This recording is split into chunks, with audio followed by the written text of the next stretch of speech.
Hi guys, welcome to my watercolor rose tutorial where I teach you how to paint a very loose watercolor rose. So this is going to be a three-part series. This is the first part in the series where I teach you how to paint a rose in three different ways. This first rose that you saw is the first way to paint a rose. I think this is the rose that you need to learn how to paint before you learn the other two. So just to explain to you what I did, my first two strokes of the rose were two C's that I painted. So just two interlocking C's, just how my hands are right now, right? The two C's are interlocking. And then the third stroke was a larger C going around halfway. The fourth stroke was even larger than that, going around again. And then I just continued to build by painting larger and larger C's. Okay, so whenever you're painting a rose, keep in mind that they can get gigantic really fast and you need to know when to stop. Okay, and you stop whenever you feel like that's the shape that you want and that's the size that you want. Okay, so a few things to keep in mind. The first two strokes that I made, I held my brush straight up and down. So I held my brush straight up and down, okay? And that ensures that only the tip of the brush is touching the paper and that I get the thinnest line possible with the size of the brush that I'm using. The rest of the strokes, they were created using a different technique.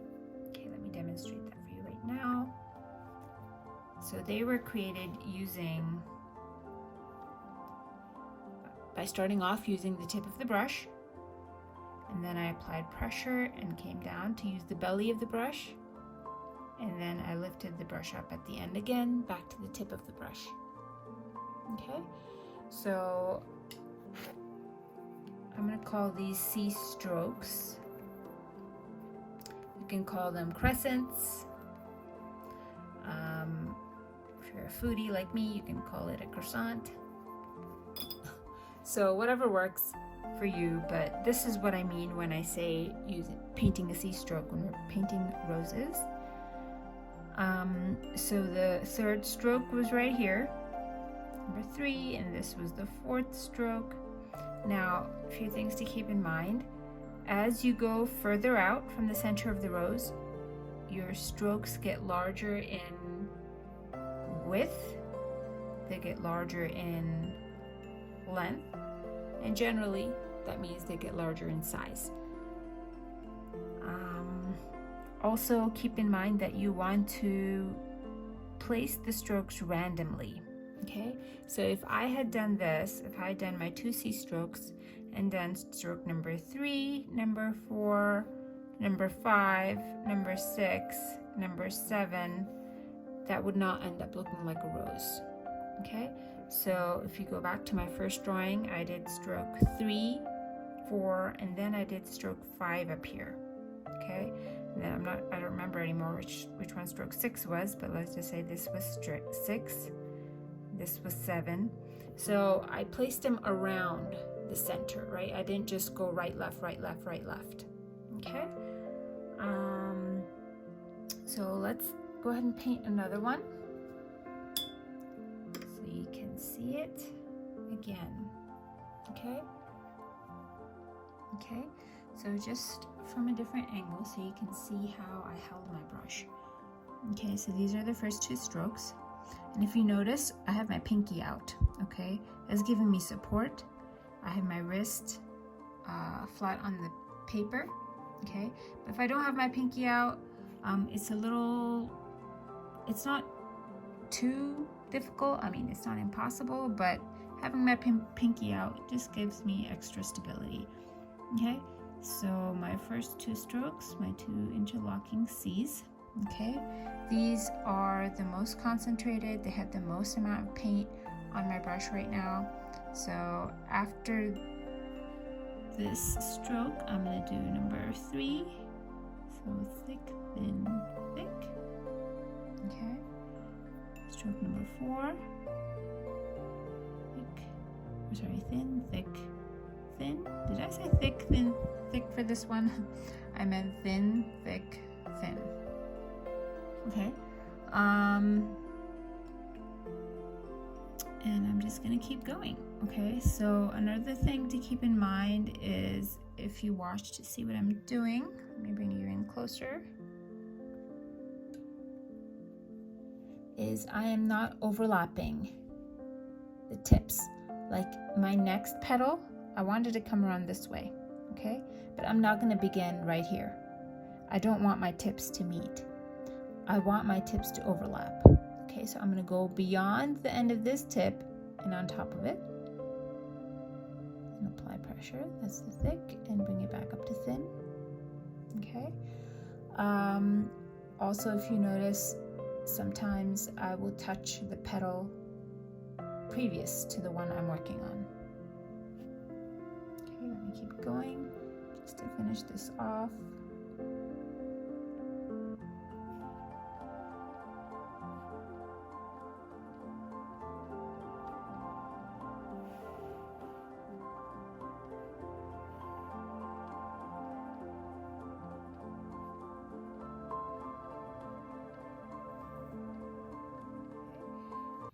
So this is the rose I just painted. I kept my first 2 strokes thin, and the rest after that were C strokes. They all had thin tips and thicker, wider bellies. So let me write down some points, okay, for you to remember and work on. So point number 1 would be no tips touch.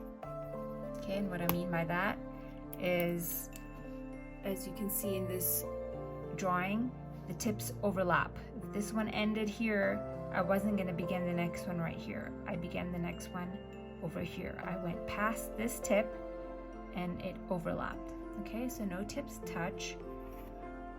That's just a preference of mine that I like to do, because if you can imagine, if all your tips touched, okay, let's say you painted the next one here and then the next one here and then the next one here, it would look somewhat like a rose, sure, but I think just having the tips overlapping makes them look a little more pretty, and a little more natural, right? What you see in nature, sort of. Okay, randomize is tip number 2, which is down to this point where I don't want you to paint right and left and right and left and right and left. No, you have a top section as well, and you have a bottom section as well. I mean, you have all these spaces you can use. You have the diagonals, okay? So feel free to randomly place your petals, as long as they're going further and further out from the center, okay? And just remember, the further you go from the center, the wider your petals get, right? Compare petal number 4 to petal number, sorry, was this 4? No, 3. Compare the belly of petal number 3 to the belly of petal number 5, okay? It's a small distinction, but it's there. Tip number 4, the further you go from the center, the longer your petals will get naturally, right? Because you have a larger distance to cover. This petal compared to this one that's still wet, right? That's such a big difference. Tip number 5, the further you go, which comes because these two are happening, the further you go, the bigger the size of the petals, okay? Again, compare petal number 3 to this one again, right? Such a big difference. So let's just label that as B for beginners. As an intermediate painter, things you can work on are value, okay? And so by that I mean the the more value there is, the darker, in simple terms, the darker the stroke will be. Okay, so you can work on, as an intermediate painter, keeping the center of the rose the highest in value and decreasing value as you go out. Okay, so decreasing value as you go out. I'll just put lighter as you go out. Okay, also you can work on wiggle. Okay, if you noticed, I did it more in the first rose that I painted in the beginning of the video. As I painted the crescent, I added a wiggle to it when I painted the belly. Okay, this one I didn't do it so much. I'll try it on here again. So as I came around, I added a wiggle. Okay, so that just removes the smoothness of these edges, if that's the look you're going for. If you're happy with this, then you're happy with this, okay? But I like for them to have a little bit of wiggle to their edges.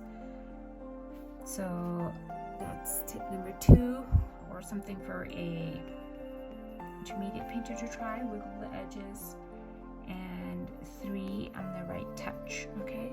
So by that I mean, where I had explained in this one, some of the petals are touching each other, like this petal and this petal touch, right? You cannot see it where this one ends and this one begins, okay, as far as where the belly of this petal is.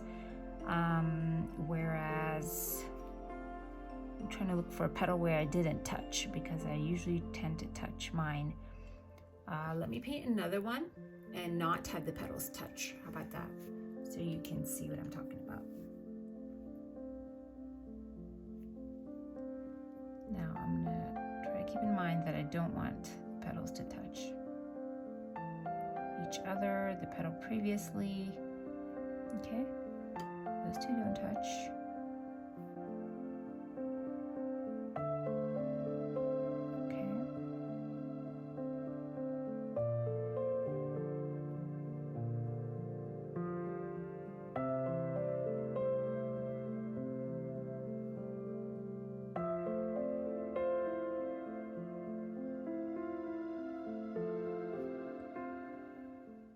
So this is really hard for me. I have to consciously not allow them to touch, because most of the time mine do.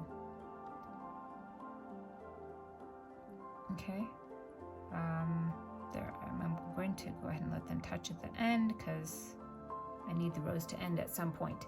Okay, so if you notice, most of the petals are not touching, right? There is a nice gap in between all the petals, okay? Let's add that point to the beginner point. Let's add that. Here's number 6, gaps, okay? You have to leave gaps. You have to leave spaces in between your petals, or else you're gonna end up with a blob, okay? So you don't wanna end up with a blob, you want to leave these gaps. Don't make them too large. And there's a big difference. I feel like there's a big difference in these 2 roses, right? This one where the petals are touching, whereas there's no contact here. This is still very pretty. I still like this, but that's usually not my style. It's just easier for me to just have them touch a bit here and there, okay? So try that as an intermediate, have them touch, okay? So I hope that was helpful. Again, this is the groundwork for the other 2 methods that I'm going to show you in my next videos. I would suggest you learn this for sure and practice this, have this down really well before you move on to the next 2 styles. All right. As always, feel free to leave comments, any questions. You can DM me on Instagram at The Cursive Diary. And I hope this helped you. Thanks for watching.